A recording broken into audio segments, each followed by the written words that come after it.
मलिन युग में भी जीव उस परमात्मा की याद कर रहा है।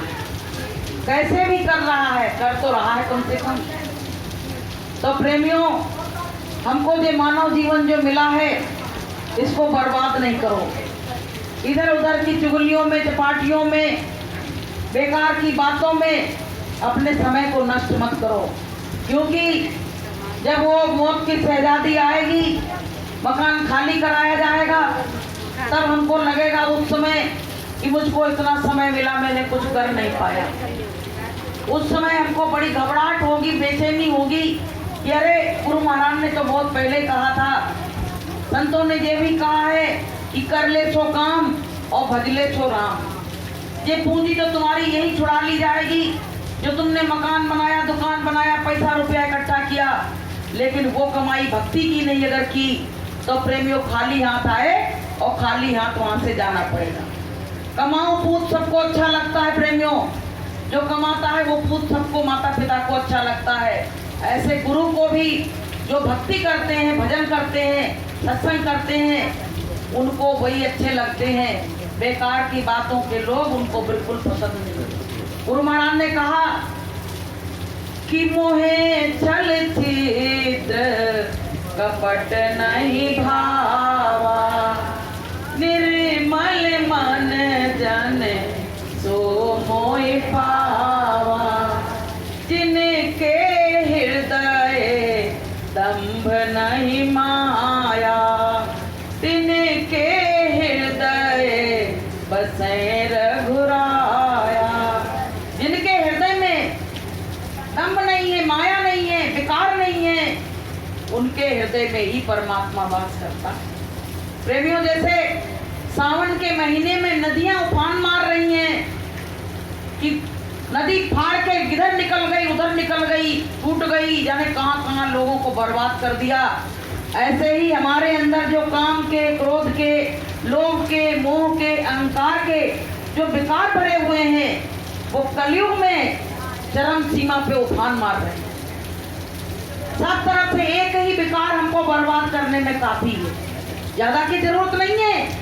एक ही विकार हमको बर्बाद कर देगा, चाहे काम का हो, चाहे क्रोध का हो, चाहे लोभ का हो, चाहे अहंकार का हो, कोई भी हो हमको बर्बाद कर देगा। तो प्रेमियों, इसमें हमको धैर्य रखने की जरूरत है और गुरु महाराज से दया मांगने की जरूरत है। क्योंकि गुरु महाराज जिस पे दया कर देंगे वही बंदा माला उठा पाएगा, वही परमात्मा का भजन कर पाएगा, वरना कोई करने वाला नहीं है। और आपको हम बताएं, सत्संग में भी अरे रोज आओ तो उस चर्चा को सुनो। वो वाला हाल है कि बहेलिया आएगा, दाना डालेगा और दाना खाना नहीं, जाल में फंसना नहीं। कह तो रहे हैं लेकिन जा तो जाल के पास ही रही। ऐसे हम लोग भी हैं कि गुरु महाराज कहते हैं ये नहीं करना, वो गलत काम है, ये गलत काम है, और कर हम सब वही रहे हैं। एक व्यक्ति था, उसका क्या नाम था, बिगाड़ू राम। अब उसने क्या किया कि कहीं किसी का मकान बन रहा है तो वहां आ गया, अड़चन डाल दी, पैसा वैसा ले लिए, चला गया। तो उसका लोगों ने नाम क्या रख दिया, बिगाड़ू राम। अब क्या हुआ, एक लड़का की शादी थी तो उसके पिता ने पहले उसके हाथ में 100 रुपए पकड़ा दिए कि बेटा वो बिगाड़ू राम आ जाए तो पहले ही हाथ जोड़ लेना, पैसा दे देना, इससे कोई काम नहीं बिगाड़ दे। उसको मिर्गी आती थी तो उस जैसे वो आया, उसने 100 रुपए दिए हाथ में और पैर छू लिए, कहने लगा बेटा खुश रहो, तुम्हारी मिर्गी ठीक हो जाए। तब तक वो शादी वाले बैठे थे, शादी वाले ने ली सुन, तो भैया उनका काम वहीं पे बिगड़ गया। तो कहने लगे 100 रुपया उसको कम दिखे, इसलिए उसने ये बात कह दी कि भैया तुम्हारी मिर्गी सही हो जाए और खुश रहो। आशीर्वाद भी दे गया, अपनी टोन में बात भी कह गया। तो प्रेमियों, उससे पूरा गांव इतना परेशान, लोग कहने लगे क्या किया जाए इसको, बूढ़ा बुजुर्ग आदमी है और इसकी मति अभी बुढ़ापे में भी सही नहीं है। अब प्रेमियों, उसकी जब मौत का समय आया तो अपने पाप जो करते हैं ना, अंत समय में जो हमको पश्चाताप होता है कि अरे हमने बड़ा खराब काम किया, तो लोगों को बुला के कहने लगा मैं मर तो रही हूँ, तुम ऐसा करना कि मैं अपने गुनाहों की माफी मांगूंगा, जब मैं मर जाऊं तो मेरे मुंह में एक डंडा गाड़ देना ऐसे करके लकड़ी, और जिससे मेरा पूरा मुंह फटा रहे और बराबर उसका नाम लेते रहे भगवान का। तो लोगों ने कहा भैया ऐसे काम क्यों करवा रहे, मरते समय सबके गुनाह माफ कर दिए जाते हैं, संसार वाले तो माफ ही कर देते हैं, परमात्मा माफ करे या ना करे। बोले नहीं, मेरी आखिरी इच्छा यही है। अब भैया जब वो मर गया तो एक लकड़ी बड़ी सी ला के तंबू सा लगा दिया उस पे। अब भैया उसकी टटरी बनाई गई, तो टटरी लेके जब चले तो आगे पुलिस जा रही थी कहीं। पुलिस ने कही ये क्या कर रहे हो तुम लोग, कहाँ जा रहे हो? बोले मरघट जा रहे हैं। बोले जी मर गए। बोले ये क्या तमाशा, नीचे उतारो, पुलिस को तो अधिकार है। तो उसने टटरी नीचे उतरवाई और उसने देखा, बोले तुमने इसको मारा है, इसके मुंह में डंडा गाड़ा है, इसीलिए इसकी मौत हो गई, चलो सब जने जेल में। आप भैया वो जेल में ले गए। बोले बिगाड़ू राम मरते मरते भी हमको जेल में फंसा गए। बताइए, अपनी मौत से मरे और फिर भी मरने के बाद भी हमको जेल में जाना पड़ रहा है। आप बताइए क्या करें। तो प्रेमियों, कहने का मतलब ये है, हमारे तुम्हारे अंदर कोई बिगाड़ू राम अलग नहीं था, वो हम तुम थे बिगाड़ू राम, हम ही तुम थे। अच्छे काम को करने में मजा आ रहा है, बढ़िया अच्छा लग रहा है, लोग तारीफ कर रहे हैं, और उसी काम में बाधा डाल दी, हो गया छिन्न भिन्न, सब बेकार हो गया। तो हमको बिगाड़ू राम नहीं बनना है, हमको काम बनाना है। क्योंकि हमको क्या बनना है कि सुई सुहागा संत जन बिछड़े दे मिला है। जैसे जो रमेश भाई साहब बैठे हैं, इनका क्या काम है? इनका जोड़ने का काम है, ये सुहागा का काम करते हैं। हमारे तुम्हारे मन में कुछ थोड़ा सा खराब हो जाए तो ये दोनों बच्चों को मिला देते हैं, जोड़ने का काम करते हैं।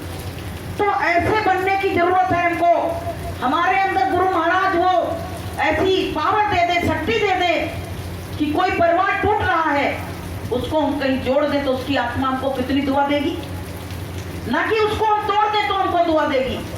तो प्रेमियों, हमको बिगाड़ू राम बनके सत्संग में नहीं रहना है, हमको एक अच्छा व्यक्ति बनके सत्संग में रहना है। क्योंकि हम रोज रोज सत्संग का जो पाठ पढ़ रहे हैं, उसको हमें एक आदर्श व्यक्ति बनके उसका प्रदर्शन करना है कि हमारे गुरु महाराज ने हमको क्या सिखाया। गुरु महाराज ने क्या कहा था? बच्चों, जो हम करें वो मत करना, लेकिन जो हम कहें वो करना। कही थी, करने को नहीं कहा था कि जो हम करें वो करना, लेकिन हमने जो कहा है वो करना। तो गुरु महाराज ने क्या कहा? किसी का बुरा मत चाहो, विषय विकारों को धीरे धीरे अपने मन से हटाओ, लेकिन हम और उसको भरते चले जा रहे हैं। तो गुरु महाराज से ही दया मांगो, तो गुरु महाराज इसको ठीक कर देंगे। भाई कोई चीज हम जब ठीक कराना चाहते हैं तो कहाँ जाते हैं? कारीगर के पास जाते हैं कि भैया मेरी मशीन खराब हो गई, ठीक कर देना। ऐसे ही हमारे गुरु महाराज हमारे कारीगर हैं। गुरु महाराज के आगे लाके अपने को सरेंडर कर दो और कहो, गुरु महाराज मेरे अंदर बड़े गंदे विचार आ रहे हैं, गुरु महाराज मेरे मन को सुधार दो। कि गुरुदेव प्यारे मेरे मन को सुधारो, गुरुदेव प्यारे मेरे मन को सुधारो, दाता हमारे मेरे मन को सुधारो, दाता हमारे मेरे मन को सुधारो। मन चंचल चित चोर हमारो, मन चंचल चित चोर हमारो, तो मिल करत कुमारो, तो मिल करत कुमारो, गुरुदेव प्यारे मेरे मन को सुधारो, गुरुदेव प्यारे मेरे मन को सुधारो। तो गुरु महाराज से यही कहो, मालिक मेरे मन को सुधार दो, मुझे दुनिया से मतलब नहीं है। और हम क्या करते हैं? संतों ने क्या कहा कि बुरा जो देखन में चला और बुरा न मिलिया कोई, और जो घट देखूं अपना तो मुझसे बुरा न होए। अपनी बुराइयों को अगर देखने बैठे तो सत्संग में आने के लायक नहीं है। अब भी, आज भी आपको सत्य बात बताएं, आज भी सत्संग में आने के लायक नहीं है, लेकिन वो तो मालिक उस पर पर्दा डाले। जैसे अंदर तो गंदा गंदा भरा है, ऊपर से बढ़िया पर्दा डाल दिया, कहते इनके घर में बड़ी सफाई है।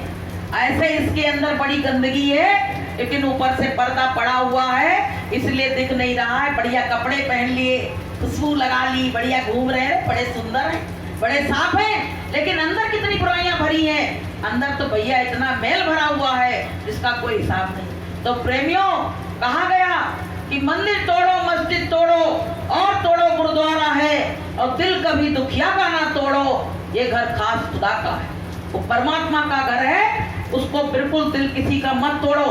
क्योंकि आज हम किसी के घर में आग लगाएंगे तो कल हमारे घर में भी लगेगी। जैसे ये चिड़िया होती घोंसला बनाती हैं, इनके घर को लोग जाते हैं और उजाड़ के फेंक देते हैं, कहते हैं मैंने तो उसका घरौंदा तोड़ दिया। अरे उसका घरौंदा तुमने तोड़ा नहीं है, कल तुम्हारा जो बना बनाया मकान है वो तोड़ेगा वो परमात्मा, तब कैसा लगेगा। इसलिए प्रेमी भाई बहनों, सबसे प्रेम का व्यवहार करो, किसी की बुराइयों को मत देखो। ये संसार ऐसा है ही है, आज तुम्हारे घर खुशी है कि दूसरे के घर गम है, कल उसके घर खुशी आ गई, तुम्हारे घर में गम छा गया। तो ये तो दुख सुख की मिलौनी का देश है। तो प्रेमियों, ना किसी की बुराई को झांको, ना किसी की बुराई करो, क्योंकि गुरु महाराज क्या कहते हैं, तुमने अगर किसी की चुगली चपाटी करी तो उसकी मैल जो है, उसकी काई जो है, गंदगी है, वो तुम्हारे ऊपर आके उचट के गिर जाएगी और तुम भी गंदे हो जाओगे। इसलिए प्रेमियों, अच्छे विचार, अच्छी भावना सत्संग में रखो, यही सत्संगियों का धर्म है और यही मानव धर्म है। तो प्रेम से बोलिए जय